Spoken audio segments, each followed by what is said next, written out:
আছেন সকলে? আশা করি ভালো আছেন। অঙ্কনা ডেইলি লাইফস্টাইলের মতন আরও একটি ভিডিওতে আপনাদের সবাইকে জানাই স্বাগত। দেখতেই পাচ্ছেন যে কেমন ঝিরঝির করে বৃষ্টি পড়ছে। তো আপনাদের সঙ্গে এখন থেকেই চলুন ব্লগটা শুরু করছি। ভীষণ জোরে জোরে কিন্তু বৃষ্টি হচ্ছে। জানি না আমার ক্যামেরাতে কতটা ক্যাপচার হচ্ছে, বৃষ্টির আওয়াজটা অবশ্যই আপনারা পাচ্ছেন। আমি আজকে ভয়েস ওভার দিনই ডাইরেক্ট আপনাদের সঙ্গে শুরু করলাম। এদিকে আমাদের কোয়ার্টারের চারপাশটা একটিবার আপনাদের দেখাই।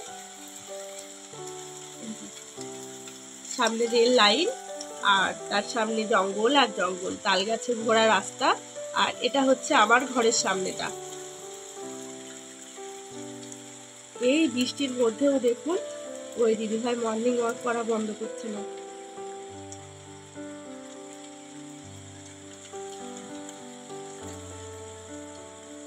বৃষ্টিতে ভিজে ভিজে হলেও মর্নিং ওয়াক করতেই হবে। আসলে হয়তো উনি আজকে ছাতাটা নিয়ে আসতে ভুলে গেছেন, সেই জন্যই হয়তো এরকম ভিজে ভিজে যাচ্ছেন বাড়িতে।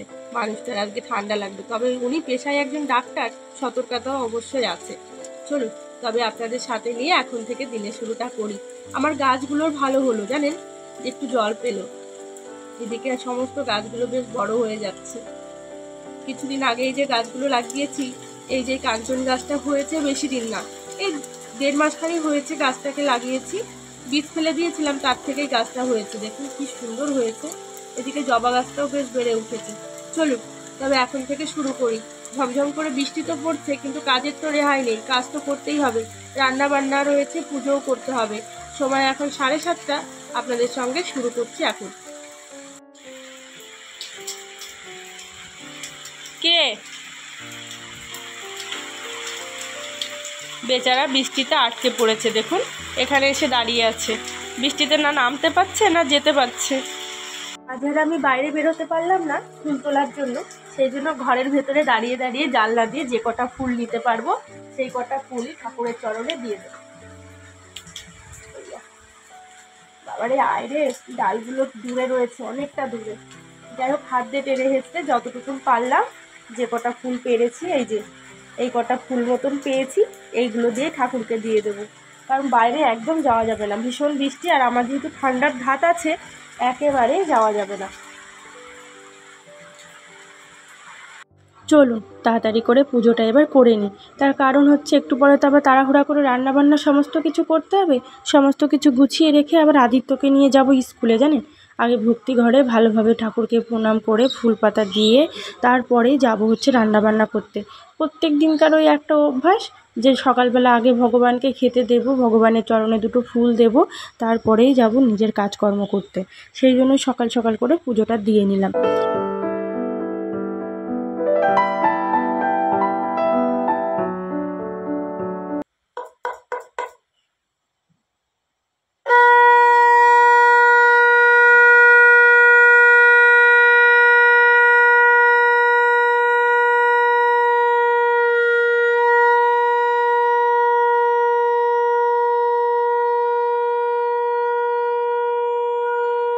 হয়ে গেছে, চলুন পুজোটা করা, শঙ্খ বাজিয়ে উলুধ্বনি দিয়ে ভালোভাবে পুজোটা করে সোজা চলে এসেছি এবার কিচেন রুমে।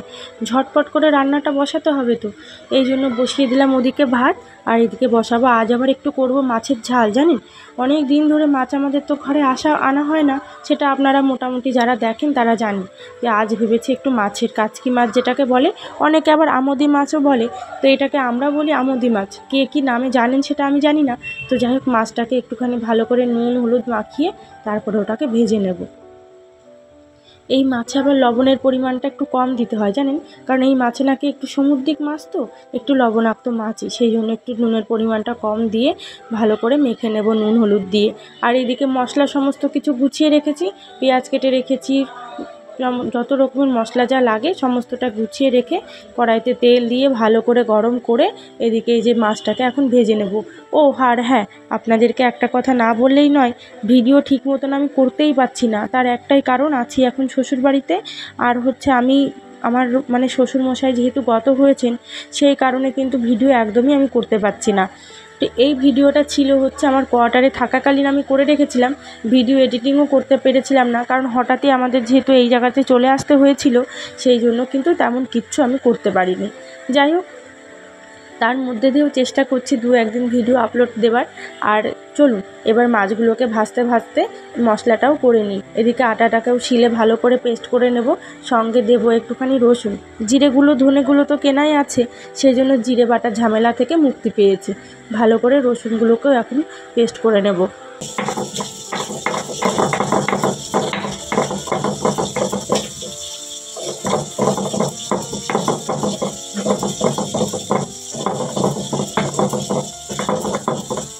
হয়ে গেছে, চলুন মশলাটা সম্পূর্ণ বাটা হয়ে গেছে।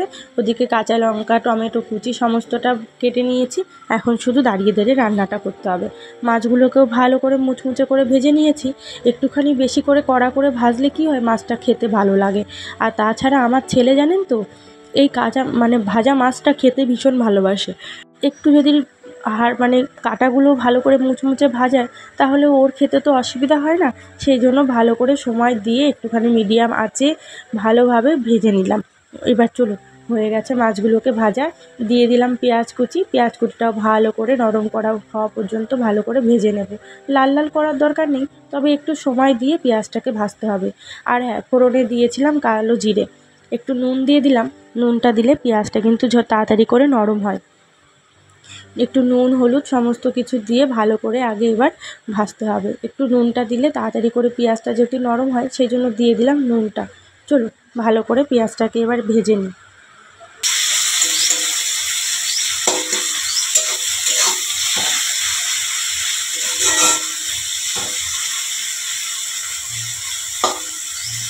পেঁয়াজটা আমার ভালোভাবে ভাজা হয়ে গেছে। চলুন বাটা যে মশলাটা ছিল সেটা এখন দিয়ে দেবো, আর সঙ্গে দিয়ে দেবো টমেটো কুচিগুলোও। ওগুলো দিয়ে ভালো করে সামান্য একটু জল দিয়ে ভালো করে নেড়ে চেড়ে ওটাকে কষিয়ে নিতে হবে। ওদিকে যে দুধটাও জাল বসিয়ে দিয়েছি, যাতে স্কুল থেকে এসে আর কোনো চাপ না হয় রান্নাবান্নার। বিকাল টাইমটাতে যদি দুধটা জ্বালাতে যাই তখন আর ছেলে খেতে পারে না, সেই জন্য একটু অসুবিধা হয়। চলুন এবার জিরে গুঁড়ো, ধনে গুঁড়ো, লঙ্কা গুঁড়ো, সামান্য একটু কাশ্মীরি লঙ্কা গুঁড়ো সমস্ত কিছু দিয়ে একটু জল দিয়ে মশলাটাকে আরও একবার ধৈর্য ধরে ভালোভাবে কিন্তু কষাই করতে হবে, যতক্ষণ না উপরে তেলটা ভেসে উঠছে। একটু লাল লাল তরকারি খেতে আমরা সকলেই মোটামুটি ভালোবাসি, সেই জন্য লাল কালারটা দিলাম। আর এদিকে যে ডুমো ডুমো করে কেটে রাখা আলুগুলো লম্বা লম্বা করে, সেগুলোকে একটু দিয়ে মশলার সঙ্গে ভালো করে মিশিয়ে নেব। চলুন যতক্ষণ না ভালো করে ভাজা না হচ্ছে ততক্ষণ কিন্তু ওটাকে ভাজতে হবে। হয়ে গেছে ভাজা, এখন দিয়ে দেবো পরিমাণ মতন জল খুব একটা দেব না, যেহেতু একটুখানি মাখা মাখা করব, সেই জন্য খুব বেশি আমি জলটা দেব না। হয়ে গেছে জলটা দেওয়া, একটুখানি যখন ফুটবে তখনই দিয়ে দিতে হবে মাছগুলোকে। ভেজে রাখা মাছগুলোকে দিয়ে ওটাকে এখন আমি ঢাকা দিয়ে রেখে দেবো। দিয়ে দেবো কিছু কাঁচা লঙ্কাটার ফ্লেভারটা যাতে ঝোলের সঙ্গে ভালো করে ঢোকে, সেই জন্য আগে থেকেই দিয়ে দিলাম কাঁচা লঙ্কা। হতে থাকুক, চলুন রান্নাটা হতে হতে এদিকে জলের বোতলগুলোতে জল ভরে নিয়েছি। ভালো করে ওগুলোকে এখন ট্রেতে সাজিয়ে দেবো। একা হাতে যেহেতু গোটা সংসারের দায়িত্বটা সামলাতে হয়, সেই জন্য কিন্তু চারিদিকটা কীভাবে কি তাড়াতাড়ি করে হবে সেই ব্যবস্থাটাও আমাকেই করতে হয়। এখন তরকারিটা আমি নামিয়ে দেব। নামানোর আগে সামান্য পরিমাণে একটু সাদা শস্য বেটে দিয়ে দিলাম তরকারির মধ্যে, মাছের ঝোলের মধ্যে। অ্যাকচুয়ালি মাছের ঝালটা করতে গেলে একটুখানি যদি সর্ষে বাটা দেওয়া হয় খেতে খুব ভালো হয়। হয়ে গেছে, চলুন এটাকে এখন ঢাকা দিয়ে রেখে দিই। এত পরিমাণে খিদে পেয়ে গেছে আর দাঁড়াতে পারছি না। আর এতদিন পরে যেহেতু আমার ঘরে মাছ এনেছি, তাও আবার ছোটো মাছ, সেই জন্য ভাবলাম চলুন আগে খেয়ে নিই। খাওয়া দাওয়ার পরে বসে গেছি লিস্ট করতে। আজকে আসবে মাসকাবাড়ি বাজার। আমি কিন্তু প্রত্যেক মাসের শুরুতেই এইভাবে হিসাব করে আমি কী কী আনতে হবে, কী কী আনতে হবে না, কী আছে আগের মাসেরটা বেঁচে গেলেও সমস্ত কিছু আমি লিস্ট করে দিই। তারপরেই আমার বাড়ির কর্তা অর্থাৎ আপনাদের দাদাভাই, সে কিন্তু মাসকাবাড়ির বাজারটা আনে। মাসের শুরুতেই যদি এইভাবে হিসাব করে মাসকাবাড়ি বাজারটা করা যায়, তাহলে কিন্তু মাসের শেষে অনেকগুলো টাকা আমরা বাঁচাতে পারি। বাবা একদিকে টাকা একটু, আমি আরও রেডি হয়ে গেছি। বেজে গেছে এখন 10টা 10 মতন। একটু পরে বেরাবো, কারণ এত সকাল সকাল স্কুলে গিয়ে না সেই রোদের মধ্যে দিয়ে বাচ্চাগুলো খেলাধুলা করে খুব ভালো লাগে না। আগে তোমাকে খাবার কিনে দেবো। আচ্ছা হোক, যাই হোক চলুন তবে আপনাদের সাথে নেই স্কুলে যাওয়া যায়। আজকে স্কুলে এসে আর বাড়িতে যাইনি, জানেন, বাড়িতে যাইনি, বসেই ছিলাম। এখন বাচ্চাদের এই যে ছুটি হওয়ার সময় সমস্ত বাচ্চারা এই যে দিকে বাড়ির দিকে যাচ্ছে, আর গার্জিয়ানরাও নিতে চলে এসেছে। তো যাই হোক, এই যে এই দিদিভাই যাচ্ছে ওনার ছেলেকে আনতে, ওনার ছেলের সঙ্গে আমার ছেলেটাও পড়ে। আমরা সকলে জানেন একই জায়গার মানুষ। আমরা তো এখানে আছি হচ্ছে কর্মসূত্রে হাজব্যান্ডের, উনিও ওনার হাজব্যান্ডের কর্মসূত্রে আছে। ওই যে দূরে আদিত্য দাঁড়িয়ে আছে, তাকেই দেখাচ্ছিল আমার কাছে আসার জন্য। দুপুর থেকে আর তেমন কিছু শেয়ার করতে পারিনি। বসলাম এখন মাসকাবাড়ি বাজারগুলোকে কৌটায় সাজানোর জন্য। চলুন এবার একে একে ব্যাগ থেকে সমস্ত জিনিসগুলো নামিয়ে নিই।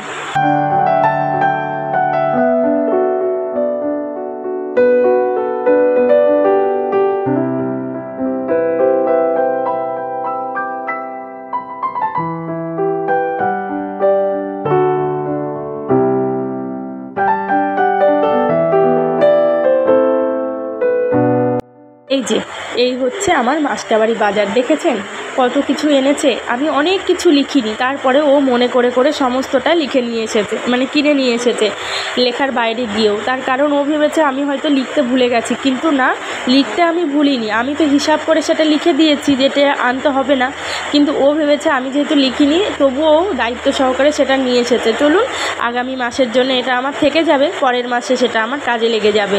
একে একে এখন কৌটাতে ভালো করে মশলাগুলোকে ঢেলে নেব।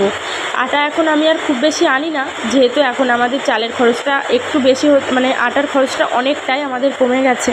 আপনাদের দাদাভাই খুব একটা রুটি যেহেতু পছন্দ করে না, আর একার জন্য খুব একটা রুটি আমার খেতেও ইচ্ছে করে না, কিন্তু আমি যেহেতু আমার খাওয়া দাওয়াটা একটু কন্ট্রোলে রাখি, আমি মাঝে সাঝে রুটি আমি খাই। এখন আমি একে একে কৌটাগুলোকে ভালো করে তাকে সাজিয়ে রেখে দেব। আর হ্যাঁ, ভিডিওর শেষে আপনাদেরকে আরও একটিবার রিকোয়েস্ট করব, ভিডিওটি আপনাদের কেমন লাগলো অতি অবশ্যই কমেন্টের মাধ্যমে আপনাদের মন্তব্যগুলি লিখে রাখবেন। কোথায় আমার ভুল ত্রুটি হচ্ছে সমস্তটা কিন্তু আপনারা জানাবেন কমেন্টের মাধ্যমে। আর ভিডিওটা যদি ভালো লেগে থাকে অতি অবশ্যই একটা লাইক করে দেবেন, চ্যানেলটিকে সাবস্ক্রাইব করে অতি অবশ্যই আমার পাশে থাকবেন। আর একটা দাদাভাই আমাকে কমেন্ট করেছিলে যে দিদি তোমার গোল্ড কালেকশানগুলো একদিন একটু ভিডিও করো। আমি আছি এখন বাপের বাড়িতে, অবশ্যই আমার যতটুকুন গোল্ড আছে আপনাদের সঙ্গে একদিন আমি ভিডিও করে শেয়ার করে দেব, ঠিক আছে? তো যাই হোক, আজকে ভিডিওটা তবে আমি এখানেই শেষ করছি। আর হ্যাঁ, আরও একবার বলছি, আপনারা যারা যারা আমার সঙ্গে আছেন অবশ্যই সাপোর্ট করবেন। আমি ভিডিও ভালোভাবে করতে পারছি না, যেহেতু আমার শ্বশুরমশাই মারা গেছেন। এই ভিডিওটা অনেক দিন আগে শ্যুট ছিল, সেটাই আজ আপনাদের সঙ্গে কিন্তু শেয়ার করে দিলাম। চলুন তবে এই যে সমস্ত কৌটাগুলো সাজিয়ে রেখে দিয়েছি আজ, তবে এই পর্যন্তই। আগামীকাল আবার দেখা হবে নতুন একটা ভিডিওতে।